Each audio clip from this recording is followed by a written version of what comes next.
Hello students, so in this video I want to give you a brief overview of the German oral examination.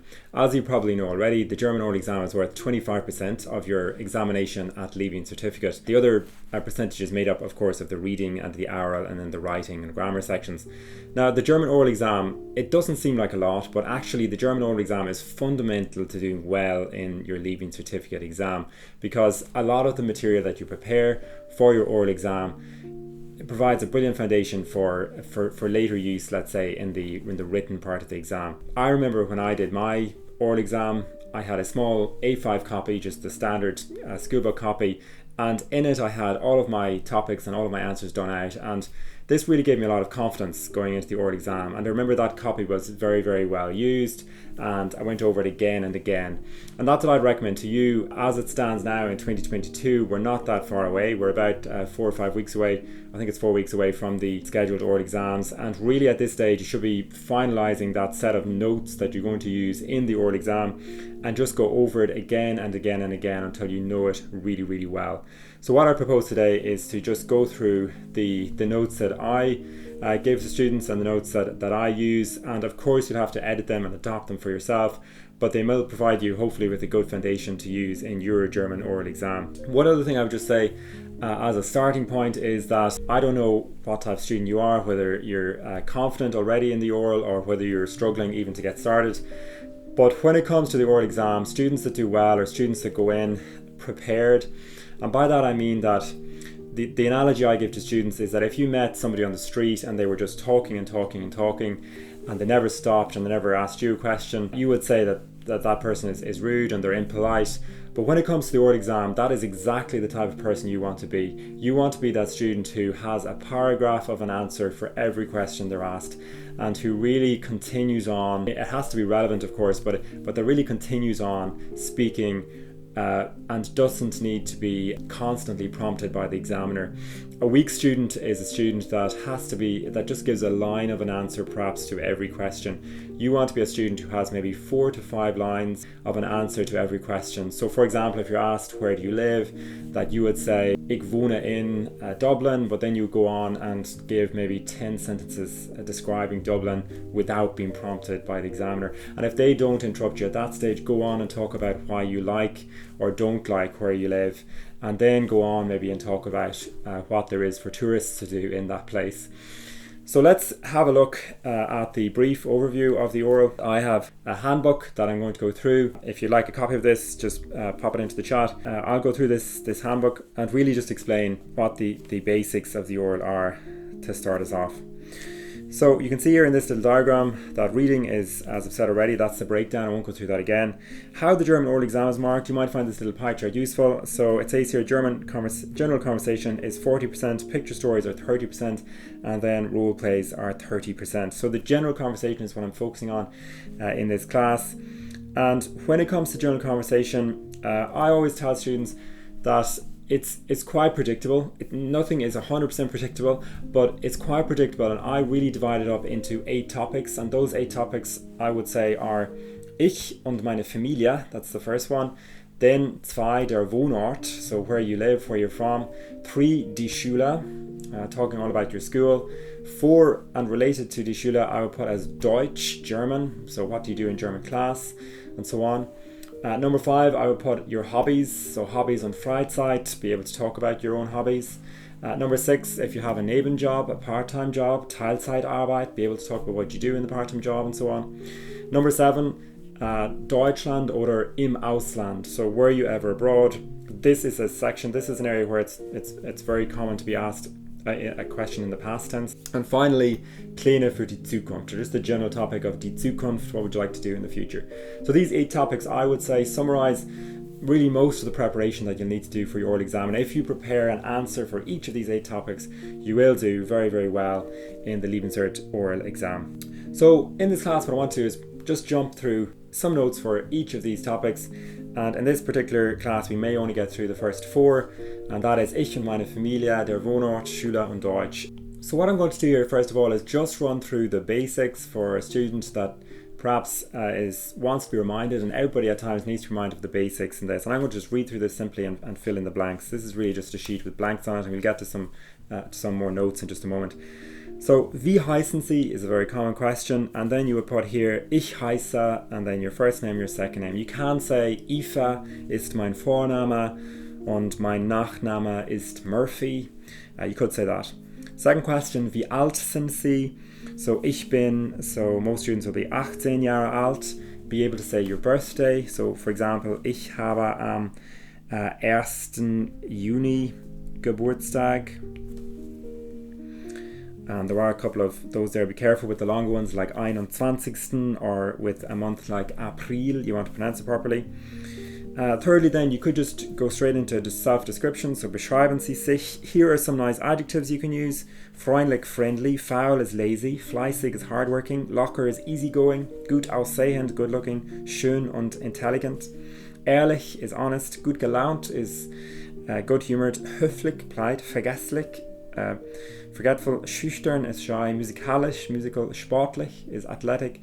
Und lustig is funny. Now, what I like to hear students do is to say, I am rather. So, vielleicht, ich bin eher Lacher, sehr fleißig und ziemlich sportlich. Just those little, what I call quantifiers that you see there, those eher, sehr und ziemlich, they're just nice to hear students using those. You can give your height, so getting just to some your physical attributes. Ich bin 1 Meter, vielleicht 80 groß. So this just be your height. For example, I am 1 meter and 80 if you think that's quite tall. Und you could say schlank, slim. Be able to say ich habe blaue Augen. And be able to describe your hair. For example, lange, glatte for straight. Und the color schwarze Haare. Und ich habe Sommersprossen if you have freckles, or you could say ich trage eine Brille if you wear glasses. I'll be also able to do that for a sibling. We're going to come to siblings now, but if you have a sibling, be able to describe a sibling also. So then, wo sind Sie in der Familie? Where are you in the family? So be able to say ich bin. Now, if you're a guy and you're the oldest, it'll be ich bin der Älteste. So that'll be ich bin der Älteste. If you're a girl, you obviously say die. If you're the second youngest, zweitjüngste, the youngest, jüngste. If you're in the middle, just say ich bin in der Mitte, and so on. Zweitälteste, second eldest. Now then, if you have brothers and sisters, ich habe Geschwister. Now, sometimes students get a bit scrambled on that point, telling their siblings' names. So I generally say, if you're asked, do you have siblings, just say, ja, ich habe, and if it's then, let's say, 1 sister, eine Schwester und 3 brothers, 3 Brüder, then just say, sie heißen, they are called. Don't get caught in the trap of trying to say his name is and her name is. Just say, they are called, sie heißen, and then you can list off the names. A common question is, wie kommen Sie mit Ihren Geschwistern aus? And just be careful here, a lot of students leave out that little prefix at the end. So you want to say, I get on well with my siblings. Ich komme gut. Now here you could just pick one particular sibling. So ich komme gut mit meiner älteren Schwester Mary aus. And never pass up on an opportunity in German to use nice little phrases. So this little phrase here says, Sie hat immer ein offenes Ohr, which means she always has a listening ear. She's always ready to listen to me. If she doesn't live at home, you could say, Sie wohnt in Cork und sie arbeitet bei Aldi. Now, if you're talking about siblings, let's say you're the oldest and you're talking about siblings that are still in school, it's nice to say what year they're in, especially if they're in the school that you're taking your Leaving Cert German oral examen. So, for example, ich habe 2 jüngere Schwestern. Sie heißen Bridge und Moira. Then you could say, for example, Bridge besucht diese Schule und ist im Übergangsjahr, which is TY. Und we said Moira, didn't we? So Moira ist im 2. Jahrgang. And that's the German way of saying she's in 2nd year. You cannot just say Jahr in German. You have to use this phrase. It's better to use this little phrase, im 2. Jahrgang. If she's in 3rd year, im 3. Jahrgang, im 4. Jahrgang, im 5. Jahrgang, and so on and so forth. Now you could say then, ich bin der Älteste, ich komme gut mit meinen Geschwistern aus. Meistens verstehen wir uns gut, aber manchmal streiten wir uns. Wir streiten uns über Musik, Lärm, which means noise, und über Spülen und Abtrocknen. Ich bin fuchsteufelswild, wenn meine Geschwister nicht im Haushalt helfen. Again, a little phrase. Now, a common question again, how is it to be where you are in the family? So, wie ist es in der Mitte zu sein? Oder wie ist es der oder die Älteste zu sein? Here's a typical answer to that question. Es ist in Ordnung, it's okay. Meine Eltern behandeln mich, which means they treat me normalerweise als ich erwachsen wäre. That's a beautiful use of the conditional tense, as if I was or as if I would be an adult. Ich bin streng erzogen worden. Ich habe ein positives Verhältnis zu meinen Eltern. So this means you were raised well and you have a good relationship with your parents. Meine Eltern sind immer für mich da. A lovely phrase again. Wir lösen Probleme immer gemeinsam. So we solve problems together. And then the next question, the next answer there just touches on if you're in the middle, how you could say, ich habe mehr Freiheit als meine jüngeren Geschwister. Und auch habe ich nicht so viel Verantwortung, which means responsibility, als meine älteren Geschwister. So that really ties up a very decent answer on meine Familie. This brings us then to the topic of mein Wohnort. Now, just to warn you at the outset, there are a lot of different words that an examiner can use for where you live. So, wo wohnen Sie, they might say beschreiben Sie den Wohnort, describe the area, the place you live. There are other words like die Gegend or die Umgebung, the surroundings, das Gebiet, the area. So just be conscious of that when you're asked about where you're from. So, just to start us off here, that's a little mistake there actually. The question will always be wo wohnen Sie, where do you live? And oftentimes students get that question word mixed up with who, but it means where, wo wohnen Sie. So, ich wohne auf dem Land. So let's just say you live in a small village near to a bigger town, because this is often something that confuses students.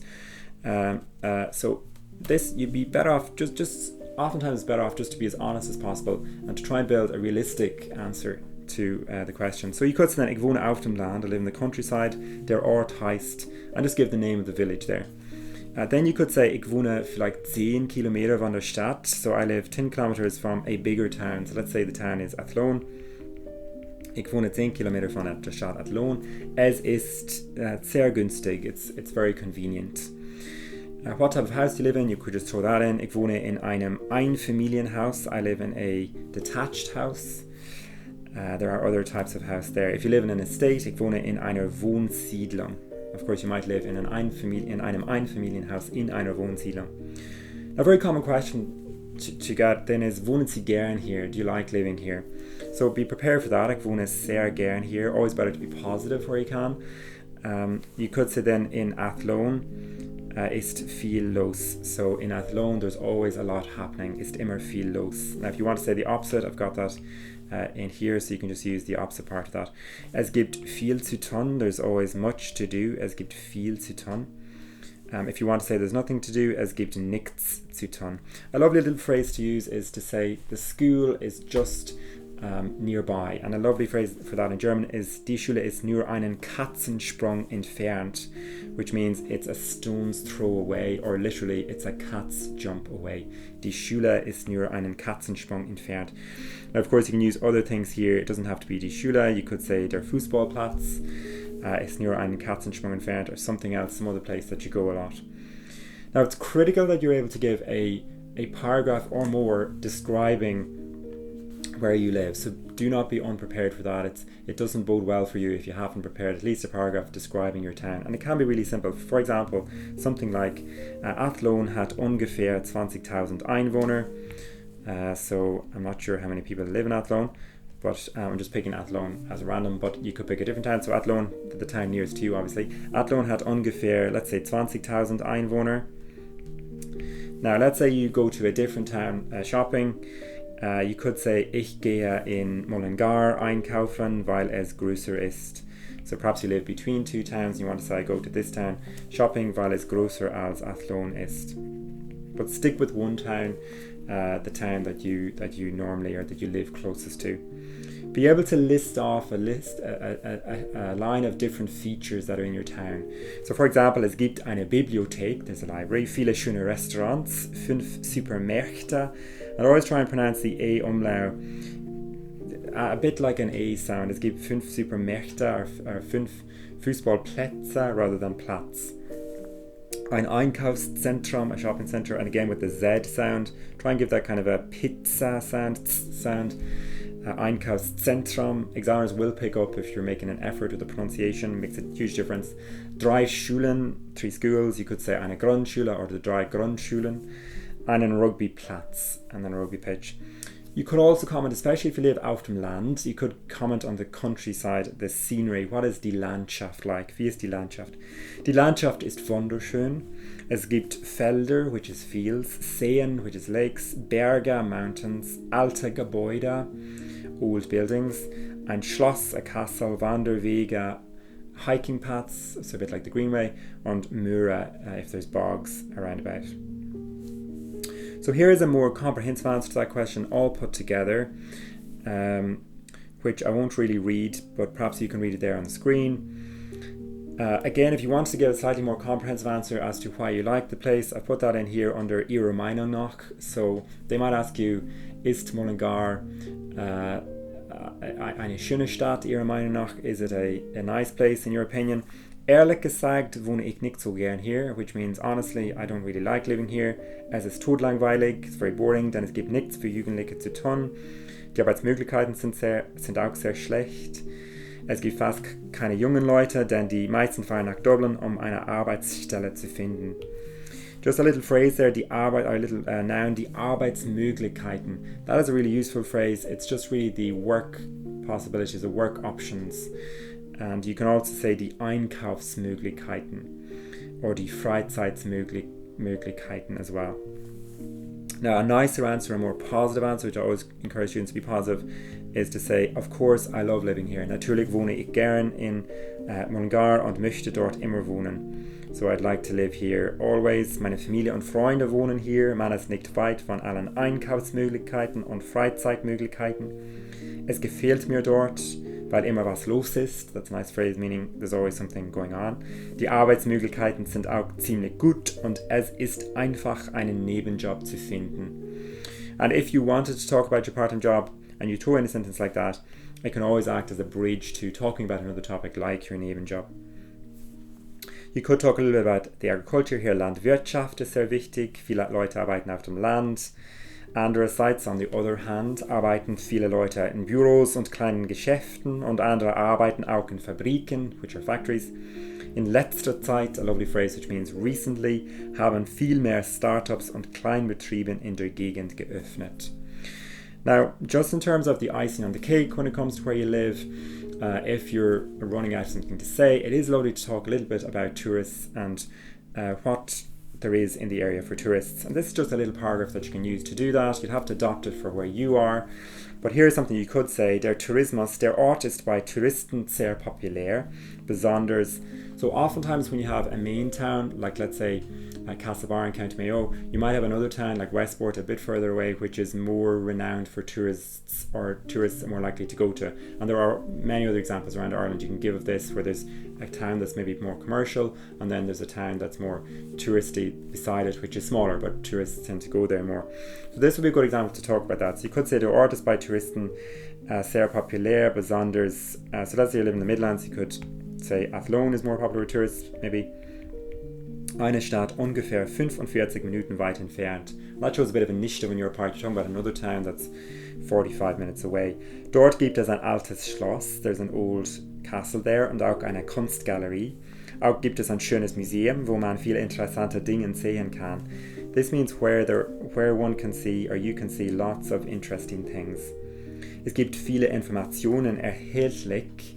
That's a little bit difficult to pronounce the word Informationen. There's lots of information available über irische Geschichte und es ist sehr interessant. Der Fluss Shannon fließt durch die Stadt und viele Touristen kommen dort im Sommer, um angeln zu gehen. Sie kommen aus Großbritannien, Amerika, Deutschland und Frankreich. Es gibt viele Hotels und Frühstückpensionen. Wir haben auch in Mullingar gute Restaurants, viele Wanderwege und so weiter. So if there is a particular hiking or a greenway near you, you could also mention that. So that is a very comprehensive answer on der Wohnort, and one that, if well prepared, will really help you to hit the bar high. This brings us then to die Schule, which is really the third topic in the line of 8, and I would put die Schule and Deutsch together as topics 3 and 4. Now with die Schule you need to be able to talk about your own school, and as we know in Ireland schools are very different. You have gemischte Schule, you have schools that are Mädchenschule and Jungenschule, you have schools auf dem Land und in der Stadt, you have big schools and small schools. So be able to give a brief outline of your school, and then also be able to talk about der Schultag, like your school day, both of which I'm going to cover now. So let's just start by talking about the school. Now I'll describe a school here, but your school might be a bit different, so you might want to adopt this answer a little bit. So unsere Schule ist ein Internat. Now that's a boarding school. You can just say unsere Schule ist ein Gymnasium.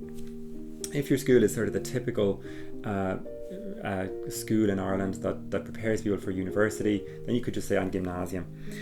Ungefähr, die Hälfte, ungefähr means approximately, so these lines here just place for you to write in an English translation. Ungefähr, which means approx, die Hälfte der Schüler wohnen im Internat und die anderen sind Tagesschüler. Probably not relevant to most schools. Es gibt etwa, this is nice, there is about 400 students und Schülerinnen und 35 Lehrer und Lehrerinnen.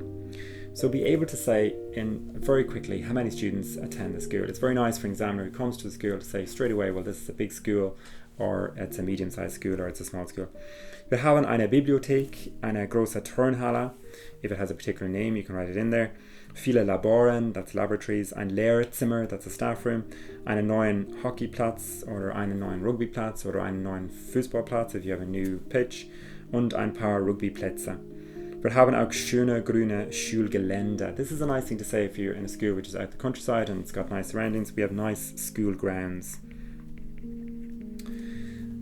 If you have a new room in the school, maybe ein neues Zimmer für technische Fächer. We have a new room for technical subjects. Und eine Kantine mit leckerem Essen. So if you have a canteen in the school with delicious food, you can say that. Now, this is a nice thing to say, im Großen und Ganzen. This means all in all, or all things considered. Kommen die Schüler und Lehrer gut miteinander aus? Und es gibt eine angenehme Stimmung in der Schule. So this means on the whole, students and teachers get on well together and there is a pleasant atmosphere in the school. Lovely thing to say about a school. There's a pleasant mood or a pleasant atmosphere in der Schule. Coming then to the second part, and this is a really important place where you're asked to describe your school day. Now this is a little bit of a minefield because when we come to talk about our school day, particularly in German, there are lots of reflexive verbs and there are separable verbs at the start, and it's very easy to stumble on these if you haven't prepared for them well. So just be really careful that you don't leave out that prefix at the end. So when we jump into the first sentence, you'll see straight away what I mean. Normally I get up at 7 o'clock. Normalerweise, so I'll just highlight the important ones here. Stehe ich 7 Uhr auf. Make sure you got that auf at the end. I get up at 7.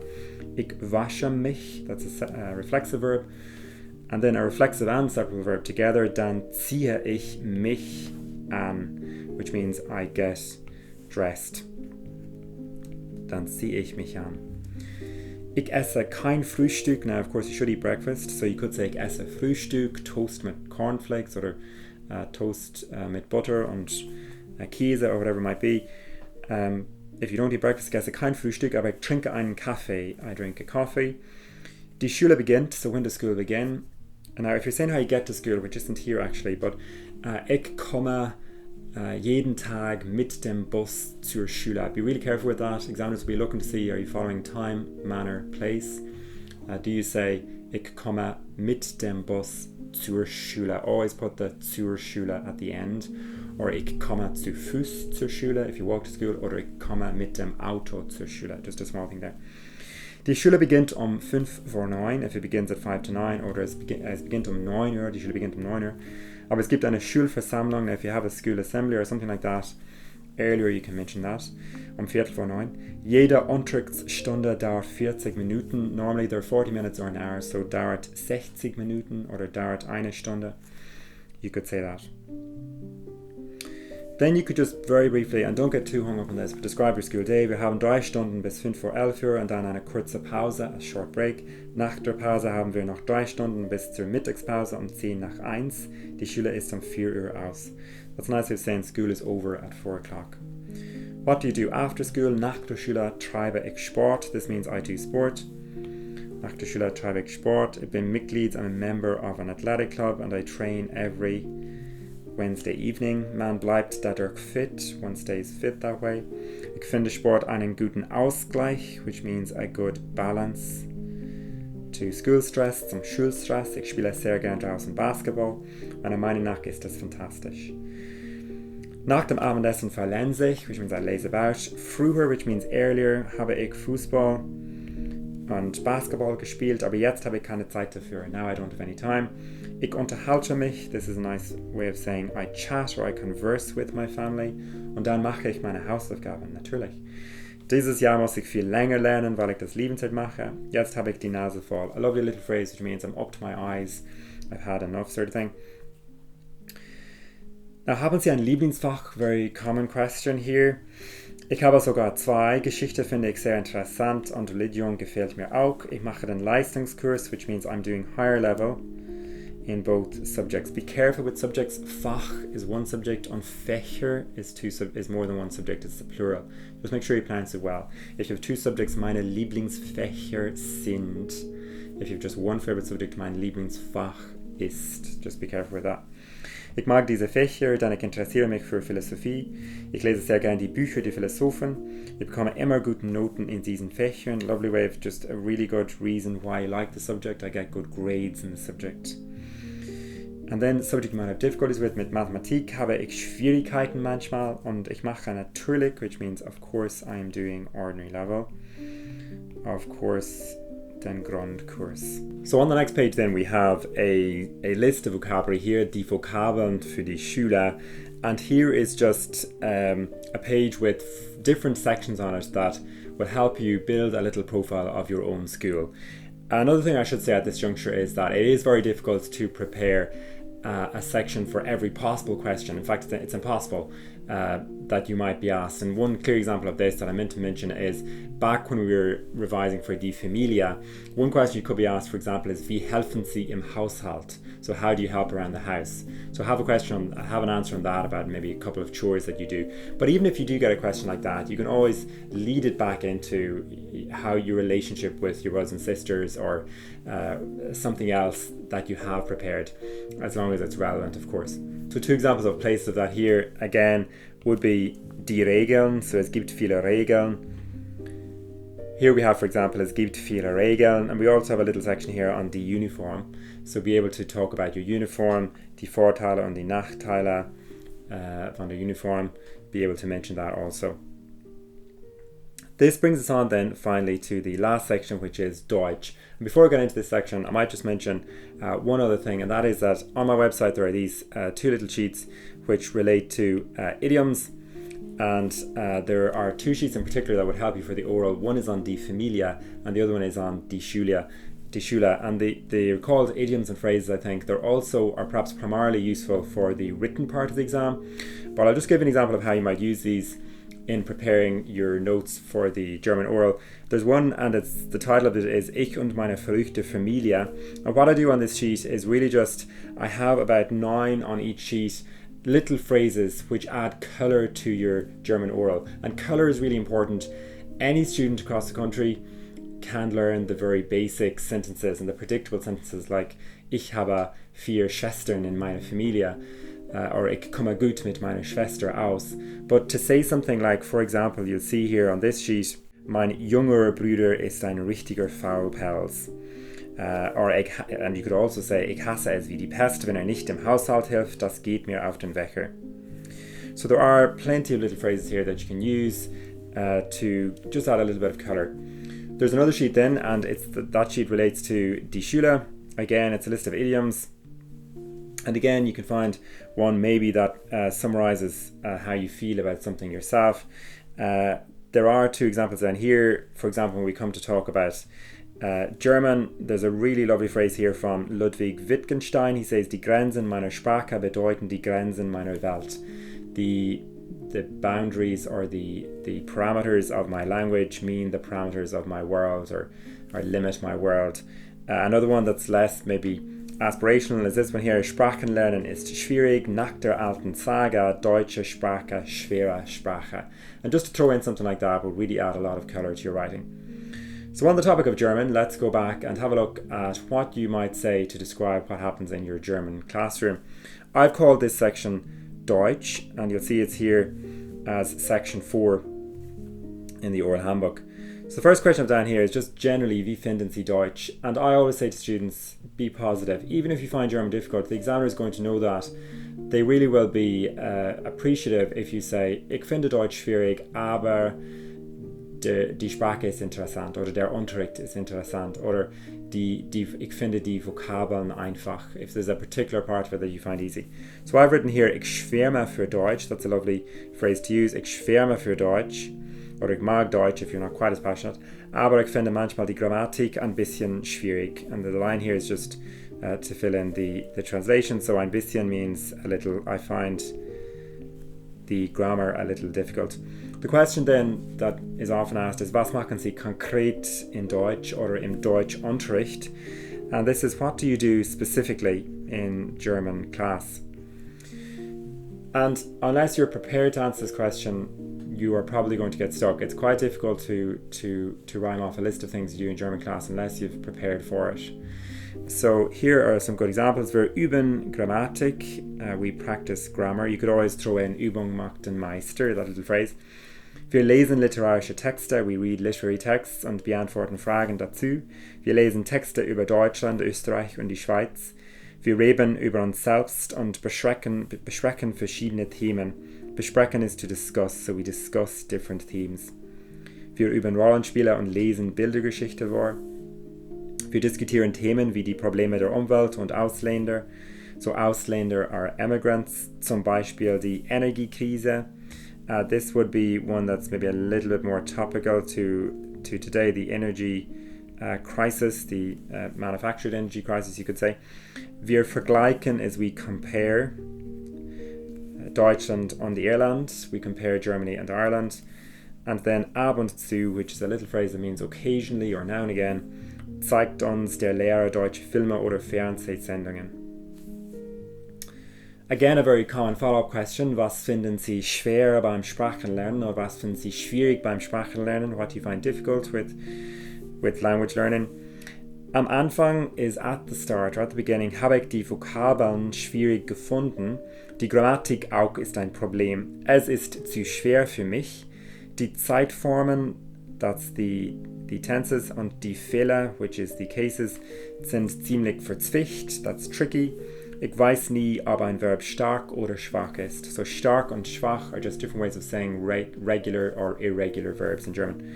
Einige Wörter sind sehr lang, zum Beispiel Geschwindigkeitsbeschränkung, which is the German word for speed limit, and you might get a smile out of the examiner if you say that. By the way, all of these sort of extra phrases or extra top-up things you might be saying, it goes without saying that you will actually lose marks if you don't say them properly. Not lose marks, but it's most important to have the basics right, and these things are really the icing on the cake. There's no point in putting icing on the cake if the cake itself is very badly made. So I should say that with all of these extra little phrases, make sure you have the basics right first. Passiv und Konjunktiv sind schwer auch. And that passive is the passive tense, and Konjunktiv is really the conditional tense. Was finden Sie leicht? Ich finde die Aussprache leicht. I find the pronunciation easy. Hörverständnis ist auch okay. So listening comprehension is also okay. Ich finde die Gespräche kinderleicht. I find the conversations easy peasy, or very easy, child easy really there.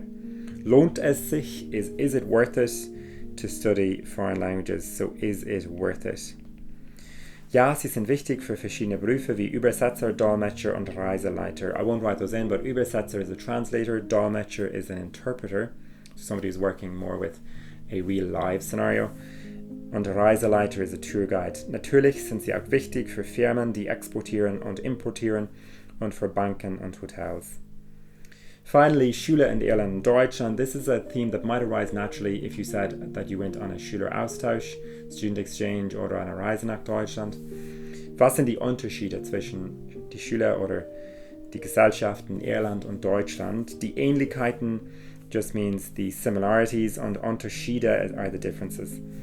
Here are 5 little differences, and it'd be great if you could learn these. In Irland beginnt der Unterricht normalerweise am 9 Uhr und in Deutschland beginnt die Schule schon 8 Uhr, das heißt viel früher, which means much earlier.